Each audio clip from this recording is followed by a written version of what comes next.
Hello guys, myself Dr. Kamal, PG resident medicine Maharaja Agrasen medical college Agroha. दोस्तों मैं आपके बीच में एक वीडियो लेकर आया हूँ ताकि जो काफ़ी डाउट्स हैं लोगों के मन में, बहुत सारी क्वेरीज आती हैं, बहुत सारे फैक्ट्स आते हैं, काफ़ी दोस्तों के फ़ोन आते हैं, रिश्तेदारों के फ़ोन आते हैं, बहुत सारे डाउट्स पूछते हैं। तो मैं एक वीडियो आपके सामने लेके आया हूँ ताकि आपके कुछ डाउट्स को कुछ हद तक मैं सोल्व कर सकूँ। तो दोस्तों सबसे पहला जो मेजर डाउट है जो लोगों के मन में, वो शायद कुछ लोगों को तो हंसी आएगी कि लोग ऐसा पूछते हैं कि क्या वाकई ही कोरोना वायरस है, या फिर सरकार ऐसा कुछ एक स्ट्रेटजी अपना रही है या कुछ एक पॉलिटिक्स खेल रही है हमारे साथ। तो मैं आपको बोलना चाहूँगा कि इसमें कोई भी डाउट नहीं है, इसमें कोई भी किसी तरह का कोई शक नहीं है, कि शक की कोई गुंजाइश नहीं है कि कोरोना वायरस बिल्कुल है और ये एक ख़तरनाक तरह का वायरस है। अब आप लोगों को शायद लगेगा कि मैं डॉक्टर हूँ तो मैं इसलिए आपको बोल रहा हूँ, ऐसा बिल्कुल भी नहीं है। क्या आपने लास्ट ईयर जब कोविड नहीं था, क्या आपने इतने केसेस कभी देखे थे जो कि सांस की बीमारी के साथ आते थे? तो आपको भी पता होगा ऐसा बहुत ही कम होता था या सीजनल होता था कि मौसम बदलने पे निमोनिया हुआ या मौसम बदलने पे सांस की दिक्कत हुई और पेशेंट को कभी कभी कोई पेशेंट एक्सपायर होता था। मोस्टली हॉस्पिटल्स में अगर पहुंच जाते थे तो बच जाते थे। लेकिन आप लास्ट ईयर से देख रहे हो, 2019 के लास्ट से और 2020 2021 की सीजनल ये वायरस पूरा चला है। कोई गर्मियों सर्दियों का इस पर फ़र्क नहीं पड़ा है और ये बहुत ही एक ख़तरनाक तरह का वायरस है। जब ये लास्ट टाइम जब वायरस आया था तो इतना ख़तरनाक नहीं था, लेकिन जो अभी जो वायरस आया है वो बहुत ख़तरनाक वायरस है। अभी आगे की सिचुएशन के बारे में भी नहीं पता कि कैसा होगा, क्योंकि अभी एक सेकंड वेव है। तो हो सकता है कि इसकी थर्ड वेव भी आए। जो फर्स्ट वेव थी उससे ये वायरस सेकंड वेव में बहुत ज़्यादा खतरनाक हुआ है, और थर्ड वेव में तो ये बहुत ज़्यादा खतरनाक होगा। तो हमें अभी कुछ भी नहीं पता कि थर्ड वेव आएगी या नहीं। तो हमें इस टाइम पे हमारे पास जो मेथड हैं वो प्रिवेंशन के मेथड हैं। इसलिए चाहे WHO हो, वर्ल्ड हेल्थ ऑर्गेनाइजेशन, या फिर हमारे इंडियन जो हमारी IMA एसोसिएशन वगैरह है, या हमारे जो हेल्थ मिनिस्ट्री है, वो आपको गाइडलाइंस देती है बार बार कि आपको मास्क पहन के रखना है, आपको सैनिटाइज़र का यूज़ करना है, आपको मास्क पहनना बहुत ही ज़रूरी है इसमें। तो सबसे पहला डाउट मैंने आपको क्लियर किया है कि कोरोना वायरस बिल्कुल है और ये एक बहुत ख़तरनाक तरह का वायरस है। शुरू शुरू में लगता था कि कुछ जिनको पहले BP की दिक्कत है, शुगर की दिक्कत है, या कोई भी और कोमोर्बिडिटी है, तो उनको ये वायरस इफ़ेक्ट करता है। लेकिन जो इसकी अभी सेकंड वेव आई है, जिन्होंने कभी स्मोकिंग नहीं की, जिनको कोई हेल्थ की प्रॉब्लम नहीं है, कोई अस्थमेटिक नहीं है, किसी तरह की कोई प्रॉब्लम नहीं है, बिल्कुल एक स्वस्थ लोग हैं, उनको भी ये वायरस हो रहा है।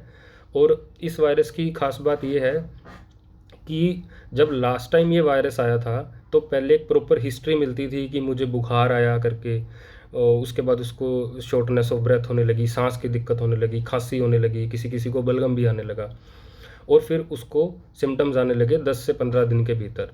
फिर हम उनको एडमिट करते थे, उनको दवाई देते थे और पेशेंट ठीक भी होते थे। आपने देखा भी होगा कि लोगों को बोलते हुए कि अमेरिका में तो इतने मर रहे हैं, इटली में तो इतने मर रहे हैं, लेकिन इंडिया की शायद इम्यूनिटी ज़्यादा है तो इंडिया वाले बच रहे हैं। और कुछ लोगों को तो इस वजह से डाउट भी होने लगा था कि कोविड हमारे तो है ही नहीं, कोविड ने ऐसे तो बातें बना रखी हैं। लेकिन हमें तो पता था कि सेकंड वेव तो इसकी आनी है। तो अभी आपने देखा होगा सेकंड वेव जो आई है उसमें फीवर की हिस्ट्री किसी में मिलती है, किसी में नहीं मिलती है। सीधा पेशेंट आता है कि सांस की दिक्कत होने लगी, जब उनसे पूछा जाता है कि कब दिक्कत हुई तो बोले जी कल से ही दिक्कत स्टार्ट हुई और आज एकदम दिक्कत हो गई। क्योंकि ये वायरस जो है इसकी पोटेंसी ज़्यादा है, ये म्यूटेंट वायरस है, ये नॉर्मल वायरस से अपने आप में चेंजेस करके दूसरा वायरस बना है। तो इसलिए इस वायरस की एफिकेसी ज़्यादा है। इस वायरस के खिलाफ शायद दवाइयाँ भी उतनी कम काम नहीं कर पाएंगी जितनी पहले वायरस के खिलाफ की थी। और इस वायरस से हमें बच के रहना है, और बचने का तरीका मैंने आपको शुरुआत में बताया कि आपको मास्क यूज़ करना है, आपको सैनिटाइज़र यूज़ करना है। अब कुछ लोग पूछते हैं कि ये वायरस कैसे आता है, कि मैंने तो इस पेशेंट को हाथ भी लगाया लेकिन फिर भी मुझे तो कुछ नहीं हुआ। हाँ, ये सच है। ज़रूरी नहीं है कि हाथ से ही आए, ये ज़्यादा नोज़ोकोमियल स्प्रेड वाले वायरसेस होते हैं। मतलब ये आपको सांस से, खांसी से या सलाइवा से, इस तरह की जो भी सिक्रीशंस होते हैं इनसे फैलने के चांसेस ज़्यादा रहते हैं। बाकी जो इसका जो टाइमिंग है वो अलग अलग है। लकड़ी पे रहने का टाइमिंग अलग है, लोहे पे रहने का टाइमिंग अलग है। अगर आपने किसी धातु को हाथ लगा लिया और उसको कोविड के पेशेंट ने हाथ लगाया हुआ है तो उसका टाइमिंग अलग है। तो मेन जो इसका स्प्रेड है वो आपका नोज़ोकोमियल स्प्रेड है, यानी कि सांस के द्वारा, हवा के द्वारा स्प्रेड है। ऐसा नहीं है कि हवा मैंने ली तो काफ़ी किलोमीटर दूर किसी भी पेशेंट को हो जाएगा। आसपास एटलीस्ट जैसे बोलते हैं कि 6 फीट की जो दूरी है वो हमें बना के रखनी है। तो नेक्स्ट क्वेश्चन है कि इस वायरसेस में हमें कैसे पता लगेगा कि मुझे कोविड हुआ है। हो सकता है उसे नॉर्मल वायरल इन्फेक्शन भी हुआ हो जो कि हर साल आता है। तो शुरुआत के दिनों में ये वायरल इलनेस की तरह ही प्रेजेंट करेगा। हमें एक दिन का बुखार आएगा या नहीं भी आएगा। आजकल हमें बहुत वीकनेस होने लगेगी, हाथ पैर दर्द होने लगेंगे, गले में खराश होने लगेगी। इस टाइम जो सेकंड वेव आई है उसका जो टाइमिंग है निमोनिया बनने का वो कम हो गया है। तो पहले तो 7-8 दिन का गैप होता था जब पेशेंट को सांस की दिक्कत होने लगती थी, लेकिन अभी तो ऐसा हो रहा है कि फीवर आया या नहीं भी आया, सोर थ्रोट हुआ और दूसरे तीसरे या चौथे दिन पेशेंट को सांस की दिक्कत होने लग गई। तो जो नॉर्मल वायरल इलनेस होता है उसमें सांस की दिक्कत बहुत कम होती है। जो वायरल निमोनियाज जो पहले होते थे, जैसे पहले स्वाइन फ्लू का भी एपिडेमिक आया था, या दूसरे वायरसेस जो विदेशी कंट्रीज़ में थे, जीका वायरस टाइप, तो वो इतने ज़्यादा हमारे यहाँ नहीं थे। और जो ये वायरस है इस टाइम पे बहुत ज़्यादा फैल चुका है और ये बहुत अर्ली स्प्रेड कर रहा है। तो नेक्स्ट क्वेश्चन है कि इसकी हमें क्या क्या जांचें करवानी चाहिए। जैसे आपको लगा कि मुझे सांस की भी दिक्कत हो रही है, किस ज़्यादातर लोगों को ये वायरस जो है वो ठीक हो जाता है, लेकिन कुछ कुछ लोगों में अब कुछ ज़्यादा ही तेज़ी से ये वायरस बढ़ रहा है। जो पिछली बार नॉर्मल रहे थे, जो इनको कोविड से ठीक हो गए थे, अब वो दोबारा कोविड से इन्फेक्ट हो रहे हैं। तो हमें इसकी जांच के लिए जो सबसे बेस्ट टेस्ट है वो तो गवर्नमेंट हॉस्पिटल्स में या कुछ कुछ प्राइवेट हॉस्पिटल्स में भी अवेलेबल है, जिसे RT-PCR के नाम से जाना जाता है, जिसमें हम इस वायरस की जीन डिटेक्ट करते हैं। तो अभी वायरस आया है उसकी खासियत ये है कि वो RT-PCR में नेगेटिव आ जाता है। RT-PCR एकदम नॉर्मल रहेगा तो कई लोगों को रहता है नहीं मुझे कोविड नहीं हुआ, मुझे कुछ और हुआ है। तो बिल्कुल भी दोस्तों ऐसा नहीं है। RT-PCR की रिपोर्ट नेगेटिव होते हुए भी आपको डॉक्टर अगर आपको सलाह देते हैं कि नहीं आपको कोविड वायरस हमें लग रहा है, तो आपको ये बात माननी पड़ेगी, नहीं तो दिक्कत वाली बात है। फिर लोग पूछते हैं कि RT-PCR नेगेटिव आ गया। कई जगह एंटीजन टेस्टिंग भी चलती है, लेकिन उसकी सेंसिटिविटी बहुत ज़्यादा नहीं है। 70% के आसपास सेंसिटिविटी है, स्पेसिफिसिटी 98% के आसपास है। अब कुछ लोग बोलते हैं कि हमने RT-PCR भी करवा लिया, हमने रैपिड एंटीजन भी करवा लिया, वो भी नेगेटिव है, तो मुझे क्या करना चाहिए। तो दोस्तों दो बातें हैं, या तो आपको बहुत ही हल्की सी इलनेस है जो कोविड डिटेक्ट नहीं हुआ है, या फिर आपका जो वायरस है आपको CT स्कैन में आपको मिल जाएगा। जब आप CT स्कैन करवाते हैं तो आपको स्कोरिंग मिलती है 0 से 25 तक की। तो अगर उसकी स्कोरिंग आपकी लेस देन 7-8 रह रही है तो इसका मतलब आपको माइल्ड इलनेस है। मतलब किसी भी निमोनिया में वो आपको 2 से 3 या 4-5 के आसपास आपको इलनेस मिल जाएगी। लेकिन अगर स्कोरिंग 10 से ऊपर जा रही है तो दोस्तों ये कोविड वायरस का एक साइन होता है। ये जो वायरस होता है ये लंग्स को बहुत ज़्यादा इन्फेक्ट करता है और इसको आगे ब्लड में स्प्रेड करने से पहले पहले हमें दवाइयाँ देनी होती हैं। तो इसलिए आपको बोला जाता है कि आप जल्दी से जल्दी, अगर आपको दिक्कत हो रही है, सांस की दिक्कत हो, तो आप जल्दी से जल्दी एडमिट हो जाइए। बहुत से लोग ऐसे कहते हैं कि हम 2 दिन बाद एडमिट हो जाएंगे जी, हम 3 दिन बाद हो जाएंगे, हमें जब दिक्कत ज़्यादा हो जाएगी तब हम एडमिट हो जाएंगे। तो दोस्तों ऐसा बिल्कुल नहीं है। आपको एडमिट तब होना है जब आपको जिस दिन आपको सांस की दिक्कत होने लगे। तो इन्वेस्टिगेशंस में मैंने आपको बता दिया कि रैपिड एंटीजन नेगेटिव आ सकता है, RT-PCR नेगेटिव आ जाता है और CT स्कैन पॉजिटिव आएगा अगर आपको कोविड वायरस है। तो अगर CT स्कैन भी नेगेटिव है तो दोस्तों कोविड वायरस होने के चांसेस आपको बिल्कुल ना के बराबर है। फिर बात आती है ट्रीटमेंट की। तो दोस्तों देखो, सच्चाई तो है ये कि अभी इसका ट्रीटमेंट अंडर ट्रायल है। कुछ ट्रीटमेंट्स बेनिफिशियल, हाँ ये जो ट्रीटमेंट आपको दिए जा रहे हैं इनसे बेनिफिट तो है और काफ़ी हद तक मौत से भी बचावा इन दवाइयों से हो रहा है। लेकिन कौन सी दवाई कितनी ज़्यादा इफ़ेक्टिव है, कितनी प्रिवेंटिव है, वो अभी कहना मुश्किल है। जैसे हम बोलते हैं कि हमारे पास मलेरिया की दवाई अवेलेबल है, टाइफाइड की दवाई अवेलेबल है, तो कोविड वायरस की 100% श्योरिटी के साथ कोई दवाई अवेलेबल नहीं है। क्यों? क्योंकि ये वायरस थोड़ा खतरनाक टाइप का है। ये एक चीज़ को इन्फेक्ट नहीं करता, अपनी बॉडी के लंग्स से स्टार्ट होता है, ब्लड में स्प्रेड करता है और बॉडी के हर ऑर्गन को इन्फेक्ट करता है। इसलिए अलग अलग जगह की अलग अलग तरह की दवाई बनी है। तो जो अभी के प्रोटोकॉल के हिसाब से है, तो अगर माइल्ड कैटेगरी है तो उसकी अलग दवाई है, मॉडरेट कैटेगरी है तो अलग दवाई है, सीवियर कैटेगरी है तो अलग दवाई है।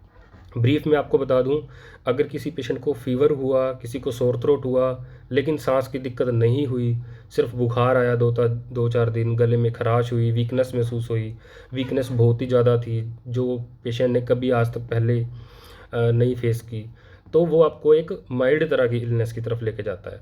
जनरली 5 दिन तक पेशेंट को एसिम्टोमेटिक रहता है, मतलब पेशेंट को कोई भी दिक्कत नहीं होती। 5वें दिन से पेशेंट को दिक्कत आनी स्टार्ट होती है और 5वें दिन से ही RT-PCR की टेस्ट पॉजिटिव आती है। अगर आप 5 दिन तक RT-PCR की टेस्ट करवा लेंगे तो दोस्तों वो भी नेगेटिव आने के चांसेस हैं।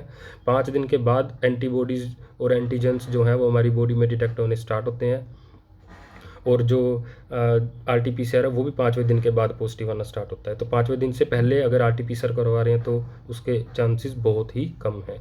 अब मॉडरेट कैटेगरी मतलब बीच की कैटेगरी। बीच की कैटेगरी वो हैं जिनकी सैचुरेशन जो है, सैचुरेशन जो हम पल्स ऑक्सीमीट्री से चेक करते हैं। आप कभी हॉस्पिटल में जाते होंगे तो डॉक्टर आपको ऑक्सीजन लगाकर चेक करता होगा कि जी आपको इतनी ऑक्सीजन आ रही है। तो वो ऑक्सीजन अगर 94 से कम है, 94% से अगर कम है तो वो मॉडरेट कैटेगरी है। और रेस्पिरेटरी रेट जो है वो 24 से ज़्यादा होना चाहिए।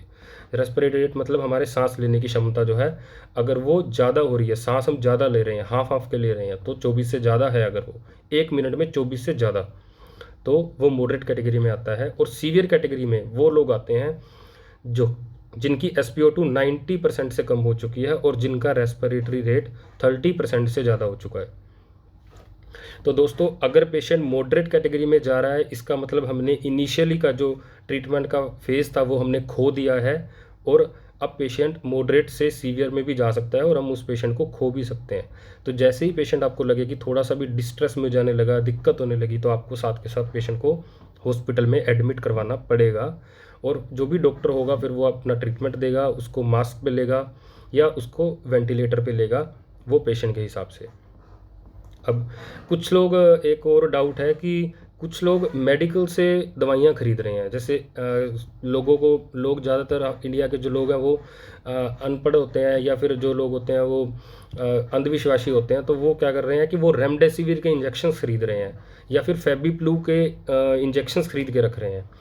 तो दोस्तों, ऐसा करना आपके लिए भी सही नहीं है और जिस बंदे को वो दवाई चाहिए उसके लिए भी सही नहीं है, क्योंकि आप अगर उनको लेकर ख़रीद कर रखते हो अपने बेनिफिट के लिए या मॉनिटरी बेनिफिट के लिए, तो वो उस पेशेंट के लिए बहुत घातक है। क्योंकि अभी ये दवाइयाँ अंडर ट्रायल हैं। ऐसा नहीं है कि बंदे को रेमडेसिविर का इंजेक्शन लग गया तो पेशेंट बच ही जाएगा, या किसी ने फेविप्लू ले ली तो वो बच ही जाएगा। ऐसा कुछ भी नहीं है। ये डाउट आप अपने मन से निकाल दीजिए कि कोरोना की 100% कोई दवाई बनी है, ऐसा नहीं है। लेकिन हाँ, बहुत सारी दवाइयाँ इकट्ठी होकर इस वायरस से हमें बचाती हैं, और ये प्रूवन है। आपको कहीं लगे कि दवाई तो जी बनी नहीं है तो हमें दवाई लेने की ज़रूरत नहीं है, ऐसा बिल्कुल नहीं है। आपको दवाई एग्जैक्ट नहीं बनी है, लेकिन इकट्ठी दवाइयाँ रलकर आपको बचाने का काम करती हैं, और ये बचाती हैं। अगर हम हॉस्पिटल इस टाइम पे बंद कर दें तो लाशों के ढेर लग जाएंगे, क्योंकि ये दवाइयाँ हमें काम कर रही हैं, इसलिए हमें हॉस्पिटल में मिल रही हैं, इसलिए WHO से अप्रूव्ड हो रही हैं। अब कुछ लोग हैं जो पूछ रहे हैं कि घर पे अगर रहते हैं तो पेशेंट को क्या देना चाहिए। तो दोस्तों, आपने देखा होगा कि आजकल एंटीबायोटिक्स का बहुत रोल चला हुआ है। सबको लगता है कि मैंने एंटीबायोटिक ले लिया, मुझे कुछ नहीं होगा। तो ऐसा नहीं है, ये तो एक वायरल इलनेस है। एंटीबायोटिक्स हम एटिपिकल निमोनियाज के लिए देते हैं या फिर सुपर एडिड बैक्टीरियल इन्फेक्शन को बचाने के लिए देते हैं। तो ऐसा नहीं है कि आपने एंटीबायोटिक एजिथ्रोमाइसिन खा ली या डॉक्सीसाइक्लिन खा ली तो आप ठीक हो जाओगे। अगर आपको माइल्ड तरह की इलनेस है तो वो थोड़े टाइम में अपने आप भी चली जाएगी। अब जैसे नॉर्मल वायरल इन्फेक्शन होता है, आपको अपनी डाइटरी हैबिट्स को बहुत सुधारना है। अब लोग पूछते हैं कि जी डाइट में स्पेशल क्या लें। तो ऐसा कुछ नहीं है कि आपको डाइट में कुछ स्पेशल लेना है, बस आपको ठंडे चीज़ से परहेज रखना है। आपको ठंडी दही नहीं लेनी, ठंडी लस्सी नहीं लेनी, या आपको कोल्ड जो रेफ्रिजरेटर्स में आप आइसक्रीम्स वगैरह रखते हैं, कोल्ड ड्रिंक्स रखते हैं, वो आपको नहीं लेनी है। बस आपको हेल्दी डाइट लेनी है, आपको फ्रूट खाना है। आपको विटामिन सी जो आजकल हम टेबलेट्स में इंजेक्शन्स में देते हैं वो आपको आपके फ्रूट से भी मिल जाएगा। ऑरेंजेस वगैरह हैं, कोकोनट ऑयल वगैरह है, आपको पीना चाहिए। आप किसी भी तरह का, कोई भी तरह का फ्रूट ले सकते हैं जो भी सीजनल फ्रूट हो, ऐसा कोई इसमें कॉन्ट्रा इंडिकेशन नहीं है। बस आपको ठंडी चीज़ों से परहेज रखना है। जैसे ही पेशेंट मॉडरेट कैटेगरी में जाने लगे, या फिर जो पेशेंट डायबिटिक हैं, हाइपरटेंसिव हैं, जिनका गुर्दा खराब है, जिनका फेफड़ा खराब है, उनको आपको भर्ती करवाना पड़ेगा। अब एक लास्ट डाउट दोस्तों, आपके मन में होगा कि कुछ स्पेशल एडवाइसेस अगर मिल जाएँ तो। स्पेशल एडवाइसेस के तौर पे मैं आपको बस 2-3 बातें ही बताना चाहूँगा कि आपको जो मास्क वियर करना है, ये एक सिंपल तरह का मास्क है, जो आप अपना मार्केट में जाते हुए आप कर सकते हो। लोग इसको लगाने का तरीका बड़ा डिफरेंट होता है हमारे इंडियंस का, तो आपको इसको ऐसे लगाना है कि ये पूरा आपके फेस को कवर कर ले और सिर्फ आपकी आईज़ ओपन रहें। इस तरह से आपको मास्क लगाना है। कुछ लोग इस तरह से मास्क लगा लेते हैं, कुछ लोग फैशनेबल के लिए मास्क लगा लेते हैं, तो दोस्तों ऐसा नहीं करना है। जब भी हम मार्केट में जाएँ या किसी के कॉन्टैक्ट में जाएँ तो आपको मास्क लगाना है। लोग पूछते हैं कि इस मास्क का फ़ायदा क्या है? दोस्तों, मास्क का फ़ायदा है, अगर आप एसिम्प्टोमेटिक हैं, आपको कोई दिक्कत नहीं हुई है, आप कोविड वायरस से ठीक हो रहे हैं, लेकिन जो दूसरा है, हमें नहीं पता उससे क्या होगा, क्या नहीं होगा, तो आप वायरस दूसरों को इन्फेक्ट कर देंगे। इस तरह से हमारे देश में 130 करोड़ जनता है, अगर वो भी इस तरह से सोचेगी, तो फिर उनको भी ऐसे वायरस इन्फेक्शन बहुत ज़्यादा हो जाएगा और बहुत ज़्यादा ही डेथ होती है इसमें, बहुत ज़्यादा। एक लास्ट डाउट आपके मन में है कि क्या वैक्सीन हमें लगवाना चाहिए? ये एक बहुत बड़ा डाउट है जो कुछ डॉक्टर्स बोलते हैं कि लगवाना चाहिए, या कुछ मना भी करते हैं। पर्सनली ओपिनियन के तौर पे आपको बोलना चाहूँगा कि आपको आइडली तो वैक्सीन लगवाना चाहिए। अब इसकी एफिकेसी कितनी है, कितना वो कोविड से बचाता है, उसका कुछ नहीं पता। कुछ लोगों को एक डोज़ लगाने के बाद भी दोबारा से कोविड हो रहा है, इसके प्रमाण मिले हैं। अभी वायरस के इसके वैक्सीन का कोई मेजर साइड इफ़ेक्ट सामने नहीं आया। थोड़े बहुत साइड इफ़ेक्ट्स जो एक नॉर्मल इंजेक्शन से भी होते हैं, वो हमारे सामने आए हैं। जैसे कि बुखार होना हल्का, हल्के बहुत शरीर में दर्द होना, एक वायरल इलनेस की तरह आना, किसी-किसी में लिम्फ नोड भी थोड़े एनलार्ज हो जाते हैं कुछ टाइम के लिए। तो ये कुछ-कुछ वैक्सीन के साथ आए हैं। हमारे इंडिया में जो अभी गवर्नमेंट ने जो वैक्सीन्स अप्रूव्ड किए हैं, वो कोविशील्ड है, कोवैक्सीन है, और अभी जो रिसेंटली में हुआ रशिया का स्पुतनिक 5 वैक्सीन है। तो अभी एफिकेसी वाइज़ किसी का कुछ ज़्यादा नहीं पता, लेकिन आप जिस भी तरह का एक बार इंजेक्शन लगवाएँ, उसी तरह का ही दोबारा सेकंड डोज़ उसी की लें। ऐसा नहीं हो सकता कि आपने पहली डोज़ कोविशील्ड की ले ली और दूसरी डोज़ आप कोवैक्सीन की ले रहे हैं। ऐसा करना बिल्कुल भी प्रमाणित नहीं है और ऐसा करना गलत है आपके शरीर के लिए। वो वैक्सीन नहीं ले सकते जो प्रेग्नेंट हैं, या जो दूध पिला रही हैं अपने बच्चे को, या जो 18 साल से कम हैं। अभी 18 साल से कम के लिए हमारे देश में अभी कोई भी वैक्सीन नहीं आई है, तो अभी जो 18 साल से कम हैं उनको वैक्सीन लेने की अभी ज़रूरत नहीं है, या उनके लिए वैक्सीन अभी तो नहीं बनी है। धीरे-धीरे हमें पता लगेगा कि ये वैक्सीन उनके लिए बेनिफिशियल है या नहीं। तो दोस्तों, ये मैंने आपको ब्रीफ में आपके जो मोटे-मोटे डाउट्स हैं वो आपको क्लियर किए। शायद आपको अच्छा लगा होगा। तो आप अपना ध्यान रखिए और मास्क को प्रॉपर पहन के रखिए। मार्केट में जाएँ तो सावधानी से रहिए, और अगर आपको किसी भी तरह का कोई डाउट आता है तो आप नीचे दिए गए डिस्क्रिप्शन लिंक में आप मैसेज कर सकते हैं। Thank you. जय हिंद।